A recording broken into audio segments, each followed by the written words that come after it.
किसी भी मंदिर में जाइए, किसी भी भगवान को देखिए, उनके साथ एक चीज सामान्य रूप से जुड़ी हुई है, वह है उनके वाहन।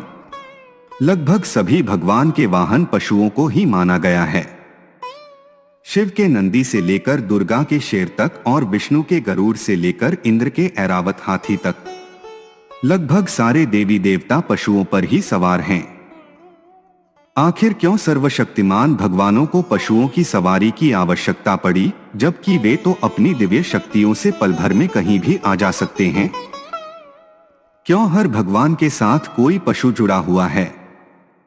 आइए जानते हैं, पर उससे पहले हमारी आपसे प्रार्थना है कि हमारे चैनल को सब्सक्राइब करें और कमेंट में जय श्री कृष्णा जरूर लिखें। भगवानों के साथ जानवरों को जोड़े के पीछे कई सारे कारण हैं। इसमें आध्यात्मिक, वैज्ञानिक और व्यवहारिक कारणों से भारतीय मनीषियों ने भगवानों के वाहनों के रूप पशु पक्षियों को जोड़ा है। वास्तव में देवताओं के साथ पशुओं को उनके व्यवहार के अनुरूप जोड़ा गया है। दूसरा सबसे बड़ा कारण है प्रकृति की रक्षा। अगर पशुओं को भगवान के साथ नहीं जोड़ा जाता तो शायद पशु के प्रति हिंसा का व्यवहार और ज्यादा होता। हर भगवान के साथ एक पशु को जोड़कर भारतीय मनीषियों ने प्रकृति और उसमें रहने वाले जीवों की रक्षा का एक संदेश दिया है।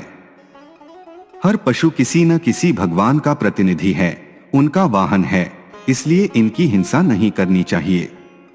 मूलत इसके पीछे एक यही संदेश सबसे बड़ा है।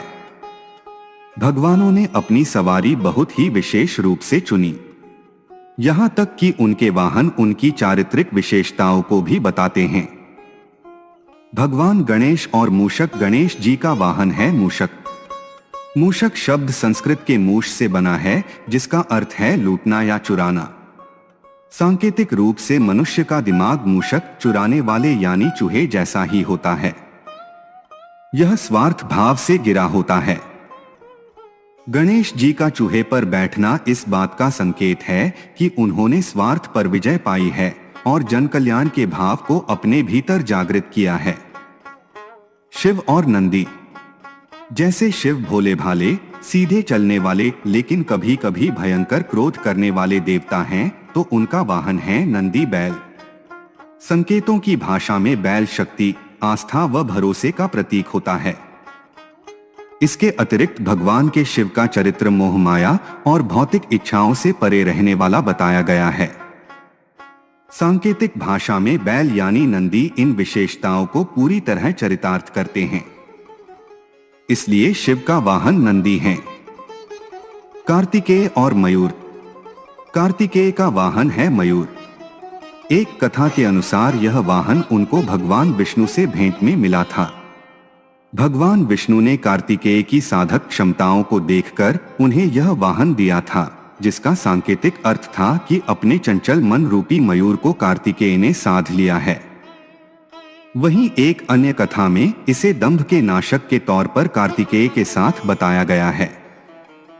मां दुर्गा और उनका शेर। दुर्गा तेज, शक्ति और सामर्थ्य का प्रतीक है, तो उनके साथ सिंह है। शेर प्रतीक है क्रूरता, आक्रामकता और शौर्य का। यह तीनों विशेषताएं मां दुर्गा के आचरण में भी देखने को मिलती है। यह भी रोचक है कि शेर की दहाड़ को मां दुर्गा की ध्वनि ही माना जाता है, जिसके आगे संसार की बाकी सभी आवाजें कमजोर लगती हैं। मां सरस्वती और हंस। हंस संकेतों की भाषा में पवित्रता और जिज्ञासा का प्रतीक है, जो कि ज्ञान की देवी मां सरस्वती के लिए सबसे बेहतर वाहन है। मां सरस्वती का हंस पर विराजमान होना यह बताता है कि ज्ञान से ही जिज्ञासा को शांत किया जा सकता है और पवित्रता को जस का तस रखा जा सकता है। भगवान विष्णु और गरुड़। गरुड़ प्रतीक हैं दिव्य शक्तियों और अधिकार के। भगवद गीता में कहा गया है कि भगवान विष्णु में ही सारा संसार समाया है। सुनहरे रंग का बड़े आकार का यह पक्षी भी इसी ओर संकेत करता है। भगवान विष्णु की दिव्यता और अधिकार क्षमता के लिए यह सबसे सही प्रतीक है। मां लक्ष्मी और उल्लू। मां लक्ष्मी के वाहन उल्लू को सबसे अजीब चयन माना जाता है। कहा जाता है कि उल्लू ठीक से देख नहीं पाता, लेकिन ऐसा सिर्फ दिन के समय होता है। उल्लू शुभता और धन संपत्ति के प्रतीक भी होते हैं। दोस्तों, आज के वीडियो में इतना ही। आशा करते हैं आपको यह वीडियो पसंद आया होगा। अगर हाँ तो हमारे चैनल को सब्सक्राइब करें और कमेंट करके बताएं कि आप आगे किस टॉपिक पर वीडियो देखना चाहते हैं। धन्यवाद।